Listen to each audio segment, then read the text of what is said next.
Good evening friends, welcome to home science classes. देखिए, हमने protein पढ़ लिया है, जो डिटेल्ड हम पढ़े हैं व्याख्यात्मक। उसमें हम पढ़ेंगे विटामिन। ठीक है, स्टार्ट करेंगे विटामिन। तो आपको पता है कई सारे विटामिन है, तो हम आराम आराम से पढ़ेंगे। सबसे पहले विटामिन की खोज किसने की थी? विटामिन की जो खोज की थी वो लुई फंक ने की थी। ठीक है, फंक महोदय ने, का नाम था लुई फंक। ओके, लुइस फंक नाम था इनका, इन्होंने की थी।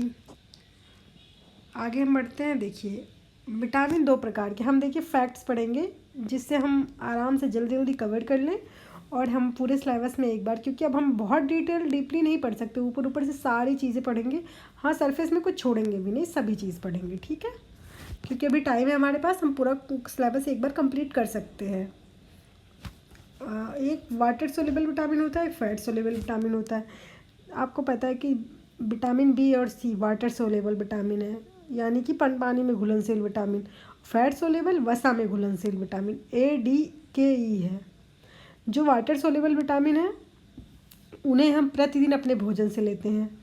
इनमें जो फैट सोल्यूबल विटामिन है इन्हें हम प्रतिदिन अपने भोजन में शामिल नहीं करते, क्योंकि ये फैट सोल्यूबल होता है, तो हमारे शरीर में मौजूद रहता है। ठीक है, इनका ऑक्सीडेट थोड़ा देर से भी होता है। चलिए, अब देखिए विटामिन, जो वाटर सोल्यूबल विटामिन है वो दो विटामिन बी और विटामिन सी। तो विटामिन बी के जो विटामिन है, विटामिन बी के जो और भी विटामिन है, विटामिन B1 उसका रासायनिक नाम है थायमिन, विटामिन B2 उसका रासायनिक नाम है riboflavin, B5 biotin, vitamin B6 pyridoxine, vitamin देखिए कोलिन, एनासीटोल, और विटामिन B12 सारे हैं वो विटामिन बी के सब विटामिन है। ठीक है, इनके पार्ट है। और जो एक विटामिन सी है, तो हम सबसे पहले स्टार्ट करेंगे वाटर सोल्यूबल विटामिन, और उसमें पहले पढ़ेंगे हम विटामिन का कार्य, विटामिन क्यों आवश्यक है हमारे शरीर में, विटामिन का क्या कार्य करता है। जो पानी में घुलनशील होने के कारण आसानी से अवशोषित हो जाती है। ये जो विटामिन है ये पानी में घुलनशील होती है। जो विटामिन बी जो भी विटामिन बी और सी है पानी में घुलनशील होती है, आसानी से अवशोषण हो जाता है इसका।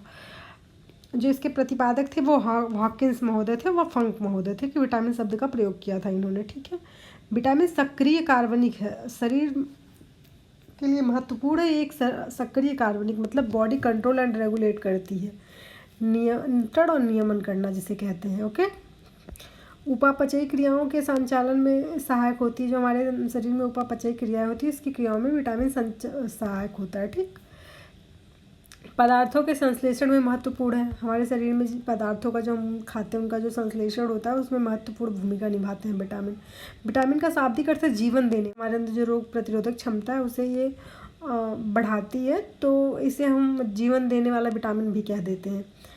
विटामिन किस शब्द से बना है? विटामिन जो बना है वाइटल मतलब हमने क्या, बहुत लोग देखेंगे, आप डॉक्टर के पास आप जाएंगे तो कहेंगे वाइटामिन है, कहते हैं ना वाइटामिन। तो जो ये विटामिन नहीं है, वाइटामिन है। ओके, इन शब्द से बना है। विटामिन B1 का जो स्रोत है वो है अनाज, फलियां, सोयाबीन, दूध और इस्ट, जिससे विटामिन B1 मिलता है। थायमिन की कमी जब होती है हमारे शरीर में तो उसका क्या इफेक्ट दिखता है? थायमिन की कमी से हमें 3 प्रकार की बीमारियां हो जाती हैं। एक शुष्क बेरी, ये जो है वयस्कों में होती है, मोस्टली जो वयस्क व्यक्ति होता है उनमें होती है। जो आर्द्र बेरी है वो भी वयस्कों में होती है। जो शुष्क बेरी इसमें मांसपेशियां क्षय होने लगती हैं, लेकिन जो आर्द्र बेरी है इसमें शरीर में सूजन आ जाती है। और एक बाल बेरी कहते हैं, इसका नाम ही है बाल बेरी। तो आपको पता चल गया होगा कि बच्चों में होता है, बट मैंने यहाँ मेंशन कर दिया था। ओके, उसके तीव्रता के आधार पर कि कौन सी तीव्र ज़्यादा, देखिए कार्डियोवैस्कुलर टाइप होती है एक, और एक होती है न्यूरिटिक टाइप। जो कार्डियोवैस्कुलर होती है इसका बाल बेरी का, वो हृदय रोग में होती है, 2 से 4 माह के बच्चों को हो जाती है। ठीक है, जो न्यूरिटिक टाइप होती है वो 8 से 10 माह के बालकों को होती है। अब देखिए, थायमिन प्राप्त करने का जो स्रोत है ये बीमारी है दोनों। ठीक है, ये और ये याद रखिएगा। थायमिन प्राप्त करने का जो स्रोत है वो अनाज है, फलियां, हमने आपको पहले भी बताया, ऊपर लिखा है अनाज, फलियां, सोयाबीन, दूध, इस्ट, अंडे और मांस। इससे हम थायमिन अच्छी खासी क्वांटिटी में पा सकते हैं। अब है थायमिन के कार्य, ये क्या कार्य करती है? ये वृद्धि में सहायक होती है। बच्चे जो वृद्धि कर रहे होते हैं वृद्धि में सहायक होता है थायमिन। कार्बोज के उपापचय में सहायक होता है। जो हम कार्बन खाते हैं उसका पाचन, उसके उपापचय में ये सहायक होता है, ठीक है। हृदय की कार्यकी के लिए आवश्यक है। हमारा हृदय जो कार्य करता है उसके लिए ये आवश्यक है। एंजाइमों का सह एंजाइम में सहायक होती है। जो एंजाइम और सह एंजाइमों के पाचन में भी सहायक होती है, ठीक है। आरएनए और डीएनए का निर्माण में सहायक होती है। राइबोज शर्करा थायमिन, जो आरएनए और डीएनए का हमारे शरीर में निर्माण होता है उसमें जो है ये सहायक होती है, ठीक है। आरबीसी को रोगाणु भक्षण में सहायक होती है। जो आरबीसी का रोगाणु भक्षण मतलब आप समझ रहे हैं ना। डब्ल्यूबीसी आरबीसी जो रोग प्रतिरोधक क्षमता जिसे कहते हैं डब्ल्यूबीसी, उसमें वो सहायक होती है, ठीक है। पाचन क्रिया में सहायक होती है। रोग प्रतिरोधक क्षमता वाले जो जीवाणु होते हैं उनको इम्प्रूव करने में सहायक होती है, ठीक है।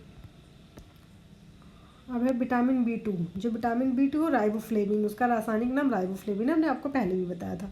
इसका जो प्राप्ति का स्रोत है वो पनीर है, अंडे हैं, ईस्ट, मांस, यकृत, अनाज, दालें, हरी सब्जियाँ, ये सभी विटामिन B2 के प्राप्ति के स्रोत हैं, ठीक है। विटामिन B2 का कार्य क्या है? विटामिन B2 उपापचय में सहायक होता है। ये भी एंजाइमों के सह एंजाइम के रूप में सहायक होता है। एड्रिनल हार्मोन्स का सबसे महत्वपूर्ण इसका जो कार्य है, ये एड्रिनल हार्मोन्स का संश्लेषण करता है, ठीक है। और शारीरिक वृद्धि में सहायक होता है। बच्चों की वृद्धि में ये भी सहायक होता है विटामिन। कोशिकाओं के श्वसन में सहायक होता है। त्वचा का श्वसन, जो त्वचा हमारी श्वसन करती है, जो पसीना और ये सब होता है, वो त्वचा के श्वसन में भी सहायक होती है। त्वचा जब सांस ले, थोड़ा उसके पोर्स खुले, उसमें भी सहायता करती है। तंतुओं के ऑक्सीकरण में भाग लेने वाले कई फ्लेवोप्रोटीन को एंजाइम के रूप में काम करता है, ठीक है। जो तंतुओं के ऑक्सीकरण में भाग लेने वाले जो बहुत सारे प्रोटीन और एंजाइम होते हैं उनको ऑक्सीकरण करने में सहायक, ये उसमें भी भाग लेती है। विटामिन B2 है जो आँखों को स्वस्थ रखती है। विटामिन B2 आँखों को स्वस्थ रखती है। आज तक आप जानते होंगे कि विटामिन A ही, लेकिन विटामिन B2 भी। विटामिन B2 की कमी का प्रभाव, जब ये हमारे शरीर में कम हो जाएगा विटामिन B2, हमें क्या देखने को मिलेगा? इससे एक बीमारी होती है कीलोसिस, इसे चिलोसिस भी कहते हैं। होंठ के जो हमारे किनारे होते हैं ना दोनों, वो फट जाते हैं। उसके बाद जब इसका थोड़ा और भयानक रूप होता है तो एंगुलर स्ट्रेपोमाइटिस कहते हैं इसको, ठीक है। तो इसमें क्या होता है, होंठ के दोनों किनारे फट जाते हैं और खून आ जाता है वहाँ से। ग्लाइसोसिस कहते हैं। जीभ का रंग बैंगनी हो जाता है। जब ग्लाइसोटिस बीमारी हो जाती है हमको, तो जो हमारे जीभ का कलर है ना वो बैंगनी हो जाता है। शरीर की वृद्धि रुक जाती है। व्यक्ति, जो बच्चा बढ़ रहा है उसकी वृद्धि रुक जाती है, छोटा वो बढ़ नहीं पाता। पाचन शक्ति क्षीण हो जाती है। इसमें बच्चे की जो पाचन शक्ति होती है वही क्षीण हो जाती है। पाचन ही नहीं होगा, बच्चों को न्यूट्रिशन लगेगा ही नहीं, तो वो वृद्धि कहाँ से करेगा? यौन का विकास अवरुद्ध हो जाता है। यौन का मतलब आप समझ रहे हैं ना, वो बढ़ता नहीं है बच्चा, उसका विकास अवरुद्ध हो जाता है। अब देखिए अगला है विटामिन B3। इसका रासायनिक नाम है नियासिन। इसको निकोटिनोमाइड भी कहते हैं। निकोटिनिक एसिड के नाम से भी जानते हैं। इसकी प्राप्ति का स्रोत क्या है? ईस्ट, मांस, यकृत, मछली, दूध, मत्स्य, ये सभी, ठीक है। और इसमें पूछा है कि इससे जो हम ये इससे एक पेलाग्रा, बहुत फेमस ही रोग होता है इससे। जैसे ही नियासिन का नाम है, पेलाग्रा मार दीजिए आप, एक फेमस रोग है ये, विरोधक विटामिन होता है। इटालियन भाषा के दो शब्दों से मिलकर, जो पेलाग्रा है ये दो शब्दों से मिलकर बना है, पेल और आग्रा। तो पेल मतलब क्या होता है? भद्दी, और आग्रा मतलब त्वचा का जो ऊपर एकदम रूखा और भद्दा सा दिखने लगता है, ठीक है। विटामिन B3 कमी का प्रभाव, जो विटामिन B3 कमी हो जाएगी तो क्या दिखेगा हमारे शरीर पे, क्या प्रभाव होगा? वही पेलाग्रा रोज हो जाता है, जिसे 3D रोग भी कहते हैं। इसमें डायरिया, डिमेंशिया, डर्मेटाइटिस, ये त्वचा का रोग हो जाता है, ठीक है। अगर समय से इसका इलाज नहीं हो तो मृत्यु तक हो जाती है। इतना भयंकर रूप धारण कर लेता है ये कि आदमी की डेथ हो सकती है, ओके।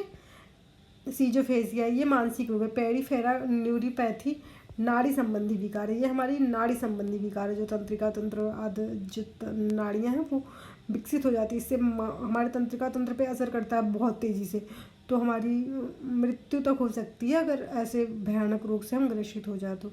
अब ये कार्य क्या करता है? विटामिन B3 हमारे शरीर में हमारी त्वचा की रक्षा करता है। सबसे पहले आपको जैसे ही विटामिन B, आप तुरंत जान जाएंगे डायरिया, डिमेंशिया, डर्मेटाइटिस, ये त्वचा का रोग है सारा, तो तुरंत पता चल जाएगा। लिंग हार्मोन्स के श्रावण है, तो इसका सबसे आवश्यक कार्य है लिंग हार्मोन्स का श्रावण करता है। जो लिंग हार्मोन्स का यानी कि जो बेबी गर्ल, बेबी बॉय, उसके हार्मोन्स के श्रावण में ये सबसे ज़्यादा महत्वपूर्ण भूमिका निभाता है। विटामिन A को रेटिनॉल में परिवर्तित करने हेतु, जो विटामिन A हम खाते हैं, हम बताते हैं कि विटामिन A हम खाना तो विटामिन हम विटामिन ए के फॉर्म में खाते हैं, बट कैरोटीन के फॉर्म में खाते हैं या फिर किसी, तो उसे रेटिनॉल में बदलने पे ये सहायक होता है। ठीक है, शारीरिक वृद्धि के लिए, ये हमारी शरीर में वृद्धि के लिए सहायक होता है। देखिए एक नोट बना के हमने लिखा है, पेरिडॉक्सिन ट्रिप्टोफेन को नियासिन में बदल देता है। जो ये पेरिडॉक्सिन होता है ना, ये ट्रिप्टोफेन को नियासिन में बदल देता है। ठीक है, जो हमारे शरीर में ट्रिप्टोफेन होता है उसे नियासिन में बदल देता है। ल्यूसिन मक्के ट्रिप्टोफेन के नियासिन को बदलने को रोकते हैं। जो ल्यूसिन होता है मक्के की प्रोटीन, ट्रिप्टोफेन जो है उसे नियासिन में बदलने से रोकता है। इसलिए कहते हैं मक्का थोड़ा कम खाना चाहिए। हमारे शरीर में 60 ग्राम ट्रिप्टोफेन होता है तो 1 ग्राम नियासिन बनता है। जब हम 60 ग्राम ट्रिप्टोफेन खा लेते हैं तो उससे 1 ग्राम नियासिन बनता है, क्योंकि नियासिन तो हम डायरेक्ट फॉर्म में लेते ही नहीं है, हम कहीं से खाते हैं। तो जो मक्के का जो ल्यूसिन प्रोटीन होता है मक्के में, वो ट्रिप्टोफेन को नियासिन में बदलने से रोकता है। इसलिए हम कहते हैं कि हमें मक्का नहीं खाना चाहिए। पेरिडॉक्सिन ट्रिप्टोफेन का नियासिन में बदल देता है। जो पेरिडॉक्सिन होता है ना, वो ट्रिप्टोफेन को नियासिन में बदल देता है। मक्का के अधिक सेवन से नियासिन की कमी हो जाती है। जब हम मक्का अधिक खाते हैं तो हमने पहले ही आपको बताया कि नियासिन की कमी हो जाती है। पेलाग्रा प्रिवेंटिव फैक्टर पीपी से विटामिन B3 से बनता है। जो ये पेलाग्रा पीपी फैक्टर होता है इसका, ये B3 से ही बनता है, यानी कि नियासिन से ही बनता है। ओके, चलिए हम आगे चलते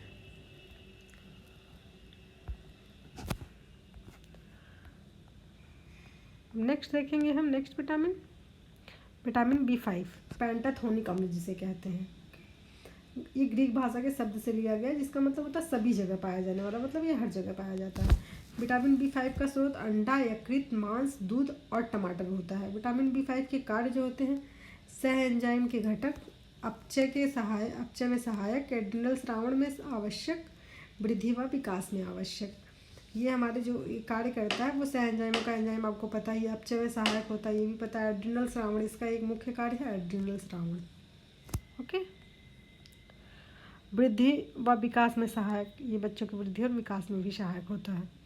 विटामिन B5 की कमी का प्रभाव, चर्म रोग, वृद्धि, बालों का सफ़ेद हो जाना, जनन क्षमता में कमी आना, बाल झड़ना, ये सभी विटामिन B5 की कमी का प्रभाव है। ठीक है, अगला है विटामिन B6। हमने पेरिडॉक्सिन जिसे बताया था विटामिन B3 में कि ये ट्रिप्टोफेन को नियासिन में बदलने में सहायता कर देता है, जो विटामिन B6 है। ठीक है, अब देखिए पढ़ते हैं विटामिन B6। प्राप्ति का स्रोत इसके दूध, इष्ट, मांस, यकृत।